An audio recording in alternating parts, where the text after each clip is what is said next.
ఈ సినిమా చూసిన ప్రతి ఒక్కరు ముందు బార్గీలో 90 వేసి ఫస్ట్ లవ్ని గుర్తుపెట్టుకుంటాడు అనమాట. అంత చక్కగా ఉంది. ఎందుకంటే మన గుండెల్లోంచి వచ్చిన బాధ ఒక సినిమా రూపంలో చూపించడం అంటే ఆ సినిమా డైరెక్టర్ గొప్పదనం చెప్పాలంటే.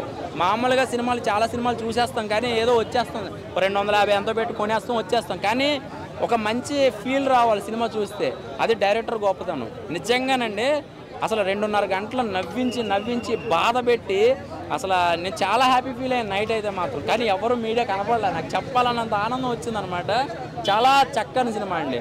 అమ్మాయిలు అస్తమానం మోసం చేసేస్తారు, అబ్బాయిలు ఏమో సూపర్ హిట్, ఆ అబ్బాయిలు ఏదో నిజాయితీ పరులని చూపించకుండా అమ్మాయిల దగ్గర అబ్బాయిలు చాలా క్లోజ్గానే ఉంటారు, కానీ అమ్మాయిలు ఫ్రెండ్లీగా చూస్తారు. కానీ అది లవ్ అనుకోవడం చాలా తప్పు. అది ఫ్రెండ్లీగానే చూస్తున్నారు, కానీ మీరు లవ్ అనుకుంటే అది మేము ఏం చేయలేము అని చెప్పి క్లియర్ కట్గా ఈ సినిమాలో సినిమాలో చూపించారండి. చాలా బాగుంది నిజంగా. మా సత్యం 24 ఫ్రేమ్స్ ఛానల్ని సబ్స్క్రైబ్ చేసుకుని బెల్ ఐకాన్ని యాక్టివేట్ చేసి లైక్ చేయగలరు, షేర్ చేయగలరు.